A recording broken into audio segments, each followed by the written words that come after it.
चलिए अब देखते हैं एक नया टॉपिक, डिटर्मिनेंट। तो बहुत ही इम्पोर्टेंट है 12 बोर्ड के लिए और कॉम्पिटिटिव एग्जाम के लिए भी बहुत ज़्यादा इम्पोर्टेंट है। तो डिटर्मिनेंट क्या है देखते हैं पूरे जीरो लेवल से। डिटर्मिनेंट में पहले देख रहे हैं second order determinant. Second order determinant क्या है? तो expression in the form of A B C D is called second order determinant. यानी जो भी एक्सप्रेशन इस फॉर्म का होगा उसे हम लोग बोलेंगे सेकेंड ऑर्डर डिटर्मिनेंट। यहाँ पे ए बी सी डी जो है उसे कहते हैं इस डिटर्मिनेंट का इंट्रीज या एलिमेंट। यानी A B C D are called entries और elements of determinant. Determinant is denoted by delta.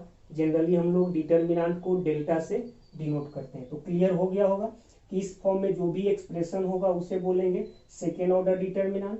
और यहाँ पे ए बी सी डी यानी इसमें जो भी अंदर में नंबर है उसे बोलेंगे उस डिटर्मिनेंट का एलिमेंट या entries. Determinant is denoted by delta, delta से डिनोट करेंगे। That means delta equal to इतना।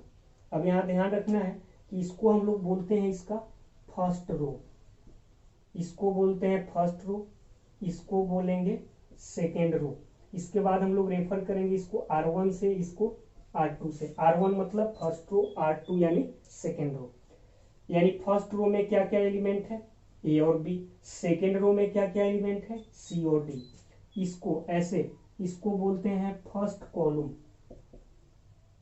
फर्स्ट कॉलम C1 से डिनोट करेंगे, इसको बोलेंगे सेकेंड कॉलम, C2 से डिनोट करेंगे। यानी फर्स्ट कॉलम में कितना एलिमेंट है? फर्स्ट कॉलम में कौन कौन एलिमेंट है? तो ए और सी। सेकेंड कॉलम में कौन कौन एलिमेंट है? बी और सी। क्लियर है? तो इसको बोलेंगे फर्स्ट रो, इसको सेकेंड रो, इसको फर्स्ट कॉलम, इसको सेकेंड कॉलम। फिर यहाँ पे ऐसे जो भी होगा इसमें, इस लाइन में क्या क्या आ रहा है? ए और डी। इसे बोलते हैं हम लोग प्रिंसिपल डायगोनल। प्रिंसिपल डायगोनल या मेन डायगोनल, मेन डायगोनल और लीडिंग डायगोनल, लीडिंग डायगोनल और सिंपल डायगोनल। मतलब इसमें इसको हम लोग बोलेंगे प्रिंसिपल डायगोनल बोलो, मेन डायगोनल बोलो, लीडिंग डायगोनल बोलो या केवल डायगोनल बोलो, बात एक ही है। इसमें जो भी आएगा इसे बोलेंगे हम लोग सेकेंडरी डायगोनल। ठीक है, सेकेंडरी। ठीक है, तो इसको बोलेंगे मेन डायगोनल, इसको बोलेंगे सेकेंडरी डायगोनल। यानी मेन डायगोनल में कौन कौन एलिमेंट है? ए और डी। सेकेंडरी डायगोनल में कौन कौन एलिमेंट है? सी और डी। तो मेन डायगोनल बोलो, प्रिंसिपल डायगोनल बोलो, लीडिंग डायगोनल बोलो या केवल डायगोनल बोलो। केवल डायगोनल बोलेंगे तो भी किसको बोलेंगे हम लोग? इसी को, मेन डायगोनल को ही डायगोनल बोलते हैं, लेकिन इसको हम लोग हमेशा ही सेकेंडरी डायगोनल ही बोलेंगे। ठीक है, तो डिटर्मिनेंट यानी सेकेंड ऑर्डर डिटर्मिनेंट में दो रो दो कॉलम, इसको प्रिंसिपल डायगोनल, इसको सेकेंडरी डायगोनल, इतना ध्यान रखना।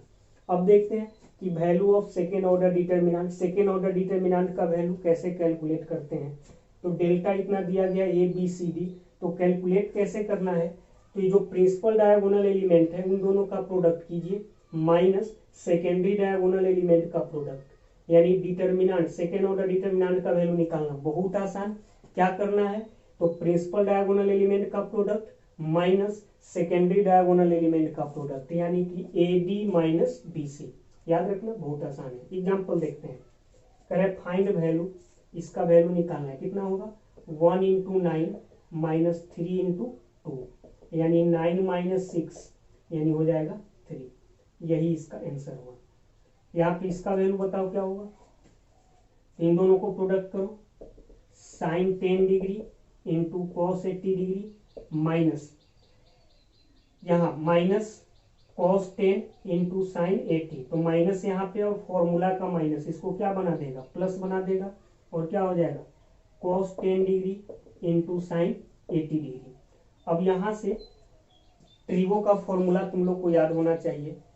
अगर 10 को ए बोले और 80 डिग्री को बी बोले तो कुछ ऐसा फॉर्मूला आ जा रहा है, sine A into cos B plus cos A into sine B, sine A plus B का फॉर्मूला, यानी साइन 10 डिग्री प्लस 80 डिग्री यानी कितना हो जाएगा साइन 90 डिग्री। और आपको याद होना चाहिए कि साइन 90 डिग्री का वैल्यू क्या होता है 1, यानी इस डिटर्मिनेंट का वैल्यू होगा 1। नेक्स्ट यहाँ पे कर रहा है this equal to this find X, करे कि यह दो डिटर्मिनेंट आपस में इक्वल है तो एक्स का वैल्यू बताइए। तो बताओ कितना होगा, इसको कैलकुलेट करो, 3x into 4 12x minus 7 into minus 2 तो माइनस 14, तो यहाँ पे प्लस हो जाएगा प्लस 14 इक्वल टू कितना हो जाएगा 32, 8 इंटू 4 32 माइनस 7 इंटू 6 42, यहाँ से क्या हो जाएगा 12x plus 14 equal to 32 minus 42 तो माइनस 12। ठीक है, 12x plus 14 equal to 32 minus 42, minus 42 यानी माइनस 10 होगा ना, माइनस 10। यहाँ ठीक है calculation, 12x plus 14 equal to 32 minus 42, 32 minus 42 यानी कि आ जाएगा माइनस 10, यानी 12x इक्वल टू माइनस 10 और माइनस 14, माइनस 10 उधर जाएगा माइनस 14, तो 12x इक्वल टू माइनस 24, तो x का वैल्यू क्या आ जाएगा -2, यही आंसर हुआ, यानी x का वैल्यू आ गया। तो समझ में आ गया होगा सेकेंड ऑर्डर डिटर्मिनेंट क्या है। तो सेकेंड ऑर्डर डिटर्मिनेंट में 2 रो होगा और 2 कॉलम होगा, और सेकेंड ऑर्डर डिटर्मिनेंट को हम लोग कुछ ऐसे लिखते हैं। सेकेंड ऑर्डर डिटर्मिनेंट का वैल्यू निकालते कैसे हैं, तो principal diagonal element minus secondary diagonal element छापो। अब देखते हैं सेकेंड ऑर्डर डिटर्मिनेंट तो देख लिए, थर्ड ऑर्डर डिटर्मिनेंट क्या होता है। तो सेकेंड ऑर्डर डिटर्मिनेंट में 2 रो और 2 कॉलम, थर्ड ऑर्डर डिटर्मिनेंट में 3 रो और 3 कॉलम होगा, यानी कौन थर्ड ऑर्डर डिटर्मिनेंट क्या होगा, कंसीडर 3 रो एंड 3 कॉलम। देख लो 3 रो और 3 कॉलम है, इसको क्या बोलेंगे फर्स्ट रो, इसको सेकेंड रो, इसको थर्ड रो। यानी कि सेकेंड रो में एलिमेंट कौन कौन है b1 b2 b3, third row में एलिमेंट कौन कौन है c1 c2 c3।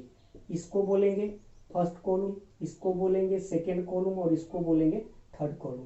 फिर उसी तरह इसको क्या बोलेंगे principal diagonal, main diagonal, leading diagonal या डायगोनल, जैसे हम लोग सेकेंड ऑर्डर डिटर्मिनेंट में बोलते थे, और इसको बोलेंगे सेकेंडरी डायगोनल। ठीक है, तो सेकेंड ऑर्डर डिटर्मिनेंट में 2 रो और 2 कॉलम, थर्ड ऑर्डर डिटर्मिनेंट में 3 रो और 3 कॉलम, फोर्थ ऑर्डर डिटर्मिनेंट में क्या होगा तो 4 रो 4 कॉलम। तो देख लो 1 2 3 4, 4 रो है और 4 कॉलम है, तो इसको हम लोग बोलेंगे फोर्थ ऑर्डर का डिटर्मिनेंट। एन ऑर्डर का डिटर्मिनेंट में क्या होगा, तो उसमें एन रो होगा एन कॉलम होगा। ठीक है, जितना ऑर्डर का उतना रो उतना column. Note first, total number of elements in N order determinant equal to N into N यानी एन स्क्वायर। यानी एन ऑर्डर का अगर डिटर्मिनेंट है तो उसमें टोटल एलिमेंट क्या होगा एन स्क्वायर होगा। तो बहुत सिंपल है, एक तरह से क्या होता है स्क्वायर फॉर्म में होता है।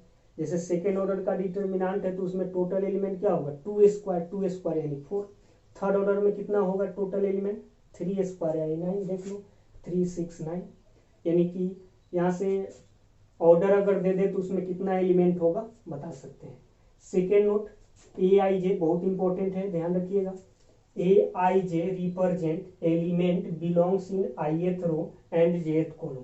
कभी भी आपको ऐसे दे दे ए आई जे, तो ए आई जे कहने का मतलब यह रिप्रेजेंट करता है ऐसा एलिमेंट जो ith रो और jth कॉलम का हो। पहला वाला रो को रिप्रेजेंट करेगा, दूसरा वाला कॉलम को रिप्रेजेंट करेगा। जैसे A23 A23 नहीं A23 पढ़ेंगे, A23 क्या रिप्रेजेंट करेगा तो represent element belongs in second row and third column. यानी A23 रिप्रेजेंट करता है ऐसा एलिमेंट जो सेकेंड रो और थर्ड कॉलम का हो। जैसे एग्जांपल डेल्टा इतना दे दिया तो कह रहा है A23 निकालिए, सॉल्यूशन A23 कहने का मतलब क्या ऐसा एलिमेंट जो सेकेंड रो और थर्ड कॉलम का हो। तो फर्स्ट रो सेकेंड रो, तो सेकेंड रो और थर्ड कॉलम, तो फर्स्ट कॉलम सेकेंड कॉलम और थर्ड कॉलम यही एलिमेंट आएगा। यह वो एलिमेंट होगा जो सेकेंड रो में हो आएगा और थर्ड कॉलम में आएगा। देख लो, सेकेंड रो में आ रहा है और थर्ड कॉलम में आ रहा है, यही एक एलिमेंट होगा, यानी क्या हो जाएगा 9। A13 क्या होगा, A13 मतलब ऐसा एलिमेंट जो फर्स्ट रो और थर्ड कॉलम का हो, तो फर्स्ट रो और थर्ड कॉलम का, तो फर्स्ट सेकेंड और थर्ड, फर्स्ट रो और थर्ड कॉलम का कौन सा एलिमेंट आएगा 3। तो उम्मीद करते हैं समझ में आ गया हो, बहुत आसान है कि AIJ कहने का मतलब एलिमेंट, ऐसा एलिमेंट जो ith रो और jth कॉलम का हो, पहला वाला रो को रिप्रेजेंट करेगा, दूसरा वाला कॉलम को। जैसे A32 दे दे, मतलब यह क्या होगा, तो ऐसा एलिमेंट जो थर्ड रो और सेकेंड कॉलम का हो, तो क्या होगा थर्ड रो और second column, first second third, third row second column, first column second column, कौन आएगा 10, जो फर्स्ट थर्ड रो और सेकेंड कॉलम में आ रहा है तो हो जाएगा 10। ठीक है, कीजिए नोट।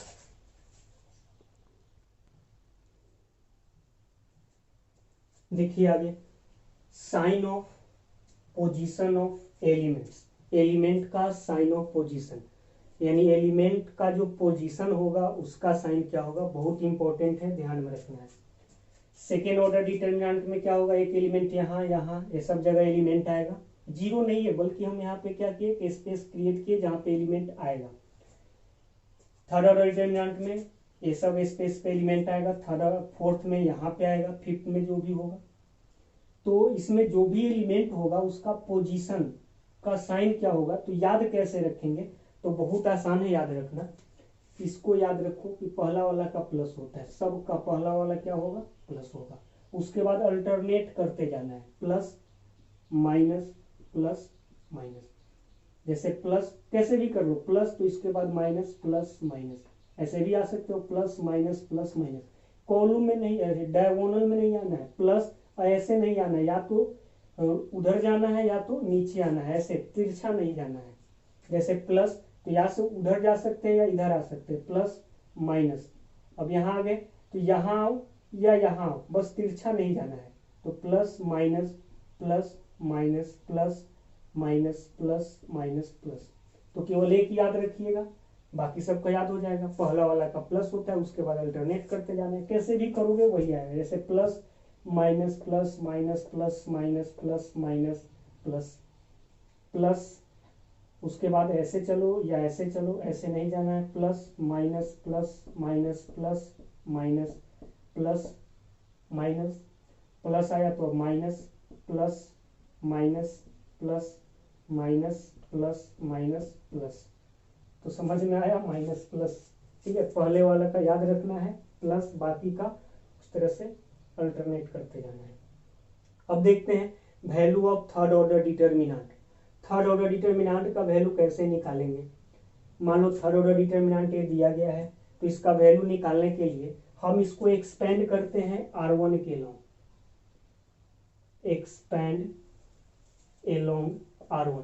क्या है R1 के लॉन्ग एक्सपेंड करने का मतलब ये हुआ कि हम फर्स्ट रो का एलिमेंट A1 A2 और A3 यूज करेंगे। इसको और डिटेल में हम समझाएंगे आगे, अभी बस ये समझो कि हम R1 के लॉन्ग एक्सपेंड कर रहे हैं। R1 के लॉन्ग एक्सपेंड करेंगे और इसका वैल्यू निकालेंगे कैसे, तो डेल्टा का वैल्यू होगा, पहले आएंगे A1 के पास, फिर A1 के पास आएंगे, इसका साइन ऑफ पोजीशन लेंगे, यानी sign of position of A1 into वही एलिमेंट A1 मल्टीप्लाई करेंगे, उसके बाद इसको हम ऐसे डिलीट कर देंगे। ठीक है, डिलीट करने के बाद जो बचेगा उसे हम सेकेंड ऑर्डर डिटर्मिनेंट में लिख लेंगे। क्या बचा, B2 C2 B3 C3, B2 C2 B3 C3 यहाँ पे लिखा गया। उसके बाद फिर लेंगे प्लस, ठीक है, क्या लेंगे प्लस, प्लस के बाद क्या आएंगे, अब A2 के पास वही काम करेंगे, A2 का साइन ऑफ पोजीशन यानी sign of position of A2 into ये वाला एलिमेंट A2, फिर क्या करेंगे, डिलीट कर देंगे रो और कॉलम में जो भी एलिमेंट आएगा इसके सामने, जो बचेगा क्या बचा, B1 C1 B3 C3, B1 C1 B3 C3 वो ले लिए। फिर क्या आएंगे, फिर लेंगे प्लस, अब एक एलिमेंट और बचा R1 का, क्या A3, वही काम करेंगे, sign of position of A3 का साइन ऑफ पोजीशन इनटू वही एलिमेंट A3 इंटू ए वाला रो और कॉलम में जो भी एलिमेंट आएगा डिलीट कर देंगे, क्या बचेगा B1 B2 C1 C2 B1 B2 C1 C2। ठीक है, अब इसको सिंप्लीफाई करो। आपको मालूम है A1 का साइन ऑपोजिशन क्या होता है, तो यहाँ से क्या होता है प्लस होता है, तो प्लस इंटू वाला एलिमेंट A1 इंटू, ये तो सेकेंड ऑर्डर डिटर्मिनेंट है जिसको सॉल्व करना हम जानते हैं। कैसे इसका वैल्यू निकालते हैं, B2C3 minus B3C2 plus sign of position of A2 का साइन ऑफ पोजिशन क्या, तो इसका प्लस तो इसका माइनस, तो माइनस इंटू वाला एलिमेंट A2 इंटू उस डिटर्मिनेंट का value B1C3 minus C1 B3 plus, अब आएंगे यहाँ पे sign of position of A3, तो प्लस माइनस क्या होगा इसका प्लस इंटू वाला एलिमेंट A3 इंटू इस डिटर्मिनेंट का वैल्यू B1C2 माइनस B2C1। अब ये तो सिंपल है, इसको सिंप्लीफाई कर लेंगे, जो आएगा हमारा आंसर होगा। तो एक बार फिर से क्या करना है, तो पहले A1 का साइन ऑफ पोजिशन लिए, उसमें A1 मल्टीप्लाई किए, फिर A1 के सामने रो और कॉलम में जो भी एलिमेंट आया उसको डिलीट करके जो बचा उसे डिटर्मिनेंट में ले लिए, और यही काम करना है A2 और A3 के, और बीच में प्लस साइन लेना है। यहाँ A1 का हो गया तो प्लस, अब A2 के पास आएंगे तो A2 का sign of position into A2, उसके बाद डिलीट करेंगे, जो डिटर्मिनेंट होगा लिखेंगे, प्लस फिर A3 के पास आए तो A3 का sign of position into A3 into इसके रो और कॉलम में जो भी एलिमेंट आएगा डिलीट करेंगे, लिखेंगे, जो आएगा। अब इसको सिंप्लीफाई कर लेंगे, आंसर आएगा। एक नोट है, value of determinant remains same if it is expand along any row और कॉलम। यह क्या बोल रहा है कि डिटर्मिनेंट का वैल्यू सेम ही रहता है अगर आप इसको किसी भी रो या किसी भी कॉलम के लॉन्ग एक्सपेंड करें। मतलब यहाँ पे हम लोग किसके लॉन्ग एक्सपेंड किए हैं, R1 के लॉन्ग। R1 के लॉन्ग एक्सपेंड करने का मतलब ये हुआ हम R1 का एलिमेंट A1 A2 और A3 यूज किए हैं, तो जो वैल्यू आया है अगर हम R1 के लॉन्ग न करके हम R2 के लॉन्ग एक्सपेंड करते तो भी वैल्यू क्या होता, वही आता। अब R2 के लॉन्ग एक्सपेंड करने का मतलब क्या हुआ कि पहले आएंगे B1 के पास और वही काम करेंगे, B1 के साइन ऑफ पोजिशन में B1 लेंगे, उसके बाद इसके सामने रो और कॉलम में जो भी एलिमेंट होगा डिलीट करके जो डिटर्मिनेंट बचेगा वो लिखेंगे, फिर प्लस B2 के पास आएंगे, B2 का sign of position into B2, इसके बाद इसके रो और कॉलम में जो भी एलिमेंट होगा डिलीट करके डिटर्मिनेंट लिखेंगे, प्लस B3 के पास आएंगे, B3 का साइन ऑफ पोजिशन लेंगे इनटू B3 के सामने रो और कॉलम में जो भी एलिमेंट आएगा उसको डिलीट करेंगे और उसके बाद सिंप्लीफाई करेंगे, वही आंसर आएगा। मतलब R1 के लॉन्ग एक्सपेंड करने का मतलब A1 A2 A3 यूज किए थे, मतलब A1 के पास गए, A2 के पास गए, A3 के पास गए। R2 के लॉन्ग एक्सपेंड करने का मतलब B1 B2 B3 के पास जाएंगे। कोई कहे कि नहीं हम C2 के लॉन्ग एक्सपेंड करेंगे, तो कर लो भाई, आंसर वही होगा। यहाँ नोट पहले ही बता दिए, किसी के भी लॉन्ग एक्सपेंड करो वैल्यू वही रहेगा, चेंज नहीं करेगा। अब इसके लॉन्ग एक्सपेंड करेंगे तो A2 के पास आएंगे, फिर B2 के पास, फिर C2 के पास। A2 के पास आने का मतलब A2 का साइन ऑफ पोजिशन में A2 मल्टीप्लाई करके जो भी एलिमेंट होगा उसके रो और कॉलम में डिलीट करेंगे, डिटर्मिनेंट लेंगे, सेम काम प्लस B2 और C2 के लिए करेंगे। तो उम्मीद है इतना समझ में आ गया होगा। इस पर हम एग्जाम्पल देखते हैं और ज़्यादा क्लियर करते हैं। अगर समझ में नहीं आया तो कोई बात नहीं, पहले एग्जाम्पल देखो, क्लियर हो जाएगा। छापो इतना। एक एग्जाम्पल देखते हैं थर्ड ऑर्डर का।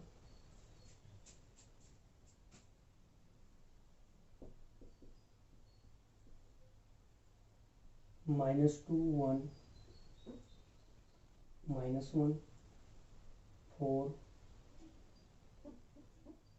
0 2 3 5 1। मान लो इसका वैल्यू निकालना है, ठीक है। इसका वैल्यू निकालो, तो भी बताए हैं क्या कर रहे हैं, एक्सपेंड कर रहे हैं, एक्सपेंड ए लॉन्ग R1 के लॉन्ग एक्सपेंड करके इसका वैल्यू निकाल रहे हैं।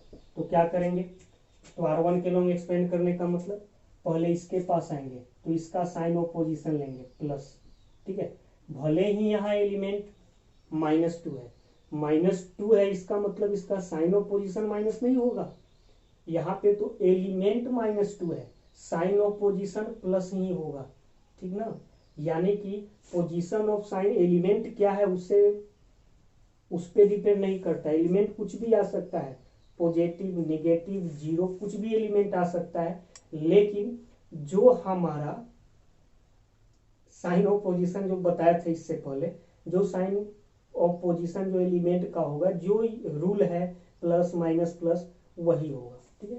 तो इसका साइन ऑफ पोजीशन क्या होगा, प्लस, तो प्लस इनटू ये वाला एलिमेंट तो -2 इनटू डिटर्मिनेंट क्या होगा, इसको और इसको डिलीट कर देंगे तो 0 5 2 1 बचेगा, 0 5 2 1 प्लस, उसके बाद यहाँ पे आएंगे तो इसका sign of position minus into ये वाला एलिमेंट 1 इनटू डिटर्मिनेंट कितना, इसको और इसको डिलीट कर देंगे तो 4 3 2 1 4 3 2 1, फिर क्या होगा प्लस, इसका साइन ऑफ पोजीशन क्या होता है प्लस इनटू ये वाला एलिमेंट तो -1 इनटू डिलीट कर दो 4 3 0 5 4 3 0 5, यहाँ से डेल्टा का वैल्यू क्या होगा, तो यहाँ प्लस माइनस -2 इंटू इसको सॉल्व करो तो 0 -10, फिर प्लस माइनस -1 है, कितना हो जाएगा 4 और -6, ठीक है 4 -6, फिर प्लस माइनस क्या हो जाएगा, फिर माइनस इंटू 20 -0, तो फाइनली क्या आएगा डेल्टा का वैल्यू -2 और -10 तो +20, 4 -6 तो कितना हो जाएगा -2 और माइनस तो +2 और -20 कैंसल होकर फाइनली क्या आ जाएगा 2, यही हमारा आंसर होगा, ठीक। ये तो हम क्या किए R1 के लॉन्ग एक्सपेंड किए, चलो और एक्सपेंड करके दिखा देते हैं, एक्सपेंड ए लॉन्ग R3 के लॉन्ग एक्सपेंड करके देख रहे हैं। R3 के लॉन्ग एक्सपेंड करने का मतलब ये वाला एलिमेंट और ये वाला एलिमेंट यूज करेंगे। तो चलो डेल्टा का वैल्यू क्या होगा, पहले यहाँ पे आएंगे या पहले यहाँ पे आएंगे, मतलब तीनों एलिमेंट को यूज कर लेना है, रो 3 के तीनों एलिमेंट को।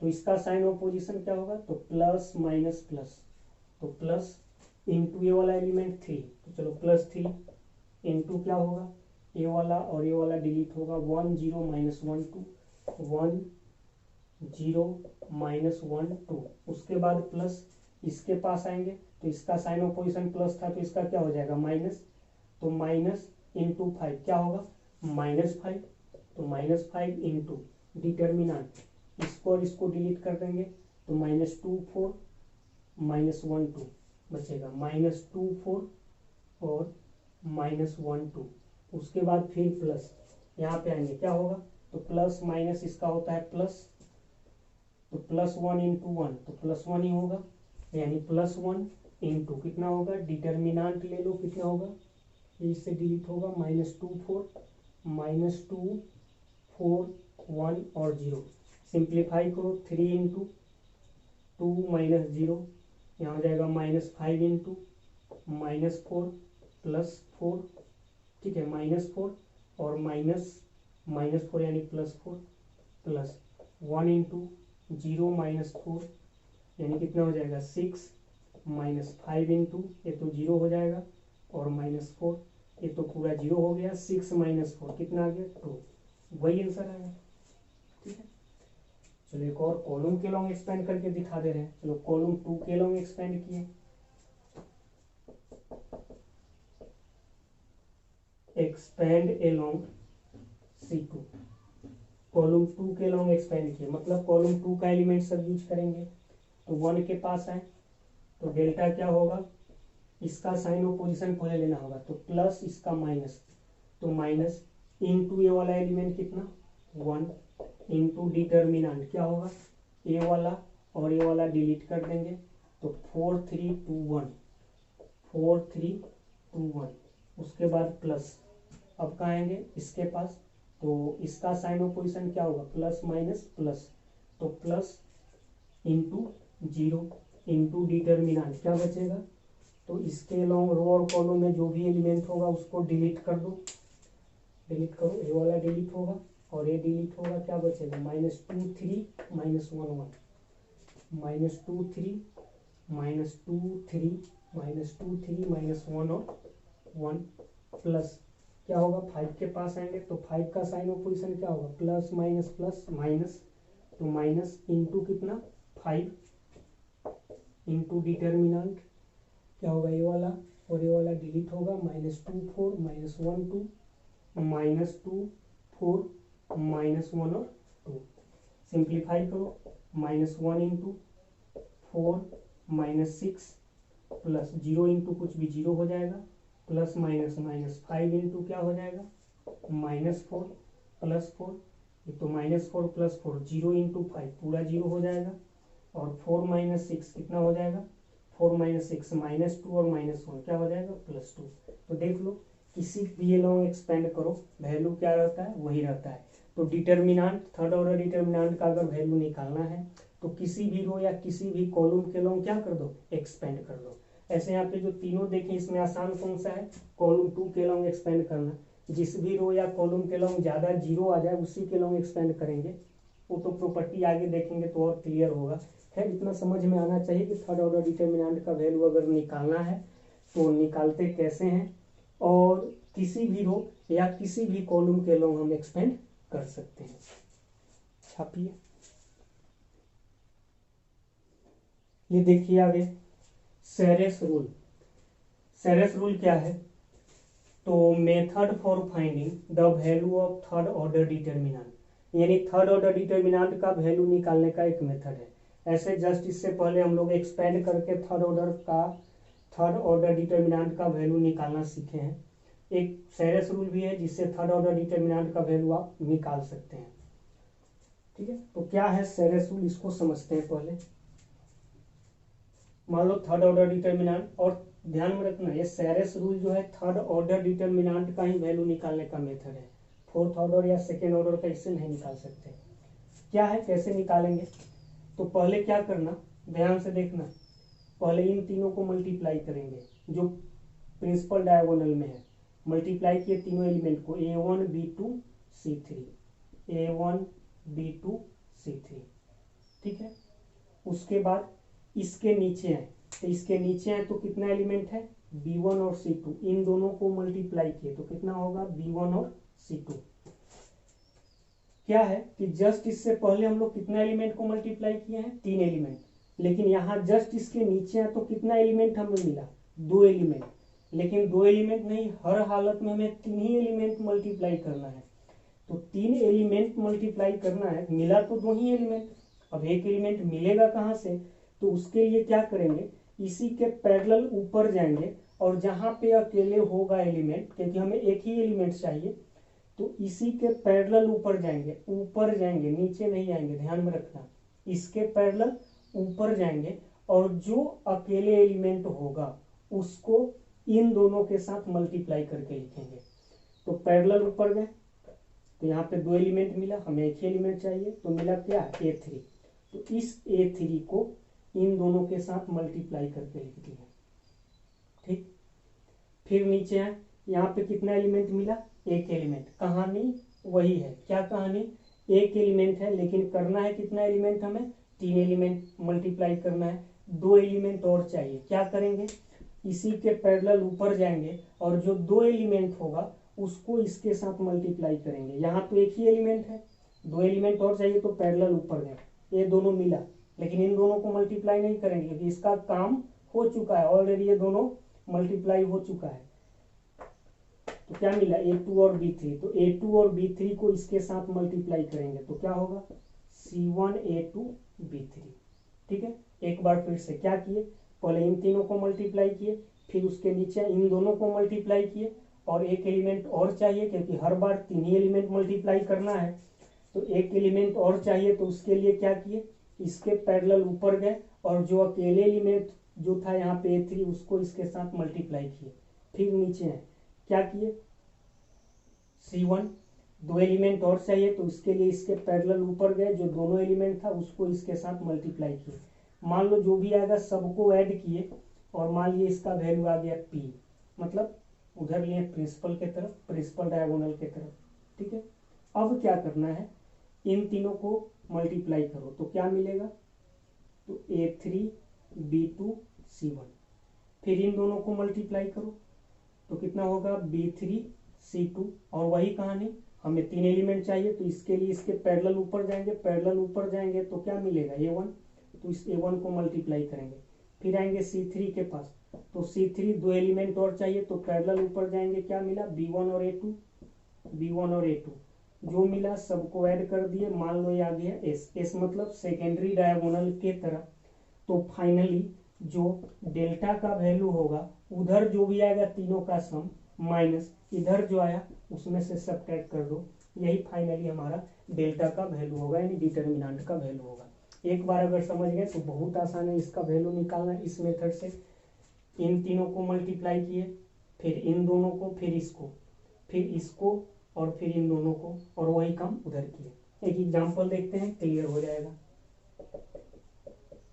डेल्टा -1 0 2 1 5 1 2 1 -1, तो इसका वैल्यू निकालना है, वही सेरस रूल से दिखा रहे हैं।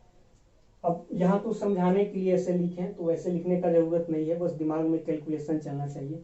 क्या करेंगे, इन तीनों को प्रोडक्ट करेंगे तो -1 × 5 × -1, ठीक है, या चलो वैसे ही दिखा देते हैं जैसे यहाँ पे बताए थे। इन तीनों को प्रोडक्ट करेंगे, -1 × 5 × -1 क्या आएगा, +5। फिर 1 × 1 × 2, इन दोनों को मल्टीप्लाई करेंगे, फिर 2 को, तो क्या आएगा 2। फिर इस 2 को 2 × 0 × 1, क्योंकि 3 एलिमेंट चाहिए तो 1 2 और यहाँ का 2 एलिमेंट, तो 2 × 0 × 1 क्या हो जाएगा 0। तीनों को ऐड करेंगे क्या आएगा 7, यह हमारा आया p। फिर क्या करेंगे, इसको मल्टीप्लाई करेंगे, 2 × 5 × 2, तो 2 × 5 10 × 2 20। फिर नीचे आएंगे तो 1 × 1 और यहाँ -1, तो फाइनली क्या आएगा -1। फिर इसको मल्टीप्लाई करेंगे, -1 1 × 0 तो 0 आएगा। चलो इसको ऐड किए तीनों को, तो तीनों को ऐड करेंगे तो 20 - 1 कितना आएगा 90, यह हमारा क्या आया s आया। तो फाइनली डेल्टा का वैल्यू क्या हो जाएगा, तो p - s, p कितना 7 माइनस s कितना 19, तो 7 - 19 फाइनली क्या हो जाएगा -12 आंसर होगा। तो उम्मीद करते हैं सेरस रूल भी समझ में आ गया होगा। ऐसे करने का बार बार जरूरत नहीं है, मतलब ऐसे डायरेक्शन बस दिमाग में ही कैलकुलेशन हो जाएगा। देख लो और एक एग्जांपल दिखाते हैं और अंदर ही अंदर कैलकुलेशन करते हैं। 2 1 2 0 1 4 5 6 -1 2 3। चलो क्या करेंगे, पहले इन तीनों को मल्टीप्लाई करेंगे, 2 × 5 × 3 कितना हो जाएगा 30, प्लस इन दोनों का प्रोडक्ट, इसका प्रोडक्ट 4 × 2 8 × 1 8, प्लस फिर इसका और इसका -1 × 0 × 6 0। ये तो किधर वाला हुआ, p के तरफ वाला, तो p माइनस s, अब ऐसे -1 × 5 × 1 कितना 5, 6 × 2 × 2 6 दूना 12 और दूना 24। फिर क्या होगा 3 × 4 × 0, तो फाइनली 0। अब इसको सिंप्लीफाई कर लो, जो आएगा हमारा आंसर होगा। तो क्लियर होगा, छापिए। एक क्वेश्चन देखते हैं, कह रहा है in a third order determinant aij denotes the element in ith row and jth column if aij equal to 0, if I equal to j 1, if I greater than j -1, if I less than j, then find the value of determinant। कह रहा है कि एक third order का determinant है और third order का जो डिटर्मिनेंट है उसका जो एलिमेंट aij है। अब aij होता क्या है, तो आज ही हम लोग देखे हैं aij ऐसा एलिमेंट जो ith रो और jth कॉलम का है। तो कह रहा है कि जो इसका एलिमेंट है ith रो और jth कॉलम का 0 है 1 है -1 है। अब 0 कब है, जब i और j बराबर, मतलब रो और कॉलम जिस एलिमेंट के लिए बराबर होगा वो वाला एलिमेंट 0 होगा। i ग्रेटर देन j यानी रो का नंबर कॉलम के नंबर से ज्यादा जिस एलिमेंट के लिए होगा उस एलिमेंट का वैल्यू 1 है। और i लेस देन j मतलब रो का नंबर कॉलम के नंबर से, जिसके लिए कम होगा उस एलिमेंट का वैल्यू -1 है, तो कह रहा है कि डिटर्मिनेंट का वैल्यू बताइए। तो देखो, जब भी अगर ऐसा क्वेश्चन हो ए आई जे के फॉर्म में आपको एलिमेंट दे, तो पहले तुम क्या करना कि डिटर्मिनेंट क्या होगा पहले तो वही लाएंगे। तो मान लेते हैं लेट थर्ड ऑर्डर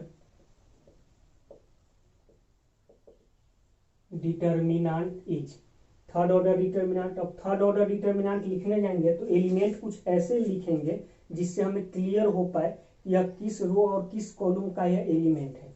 जैसे A11 मतलब क्लियर हो रहा है first row first column, A12 first row second column, A13 first row third column. ठीक है, ऐसे लिखिएगा। जब भी अगर ए आई जे के टर्म में अगर आपको एलिमेंट दे तो क्या कीजिएगा कि ऐसे लिखिएगा। अब इसके बाद हम देखेंगे कि यहाँ एलिमेंट जो है यहाँ पे क्या आएगा, यहाँ पे क्या आएगा, यहाँ पे क्या आएगा, वो बाद में देखेंगे। यहाँ पे A21 मतलब second row first column, A22 A23 A31 A32 A33। ठीक है, ऐसे थर्ड ऑर्डर डिटर्मिनेंट हो गया। ऐसे लिखने से क्या हुआ, किसी भी एलिमेंट के बारे में हम बता सकते हैं कि वह किस रो और किस कॉलम में आ रहा है। ठीक है, जैसे A32 मतलब थर्ड रो और सेकेंड कॉलम का यह है, A11 A12 A13 A21 A22 A23 A31 A32 A33, ऐसे लिखिएगा। अब इसमें देख लो, इन तीनों एलिमेंट के लिए जो प्रिंसिपल डायगोनल के अलोंग है, प्रिंसिपल डायगोनल में जो है उन तीनों एलिमेंट के लिए आई और जे बराबर है, मतलब रो का नंबर और कॉलम का नंबर बराबर है, 1 1 2 2 3 3। उसके नीचे जो तीनों एलिमेंट है इसमें देख लो आई जे से भरा है, मतलब पहला वाला बाद वाले से भरा है, पहला वाला आई दूसरा वाला जे को रिप्रेजेंट करता है। तो यहाँ 2 1 है 3 1 है 3 2 है, तो आई जे से बड़ा है। और ऊपर का जो तीनों एलिमेंट है इसमें आई जे से छोटा है। ठीक है, तो यहाँ से क्वेश्चन क्या बोल रहा था कि एलिमेंट 0 होगा जिसके लिए आई जे के बराबर होगा। तो आई जे के बराबर कौन कौन एलिमेंट है इन तीनों के लिए, तो 0 यहाँ भी होगा, यहाँ भी होगा, यहाँ भी होगा। फिर 1 होगा जब आई जे से बड़ा होगा, एलिमेंट का वैल्यू 1 होगा जब आई जे से बड़ा होगा। तो इन तीनों में आई जे से बड़ा है, मतलब इन तीनों के जगह पे एलिमेंट 1 आएगा। और -1 होगा जब आई जे से छोटा होगा, मतलब अच्छा यहाँ पे एलिमेंट एक छूट गया, लवारिस की तरह मत छोड़ो। इन तीनों के लिए क्या होगा, -1 होगा। तो चलो रखो, इन तीनों के लिए 0, फिर आई ग्रेटर देन जे तो 1, इन तीनों के लिए 1 तो 1 1 1, और वो तीनों के लिए -1 -1। ठीक है, अब इसका वैल्यू निकाल लो, जैसे भी निकालो, सहज सुल से निकाल रहे हैं। प्रोडक्ट करेंगे 0 1 इंटू 1 इंटू -1 तो -1, फिर 1 इंटू -1 इंटू -1 +1 माइनस, प्रोडक्ट करेंगे कितना आएगा, -1 इंटू 0 इंटू 1, -1 0 1 0 आ गया, -1 इंटू 1 इंटू 0 कितना आएगा, फिर 0 आ गया, 0 इंटू -1 इंटू 1 फिर 0 आ गया, ये भी कट गया। फाइनली क्या आ गया आंसर इसका, 0। ठीक है, हाँ ठीक ही है।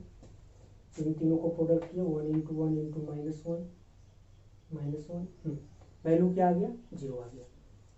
तो छापिए।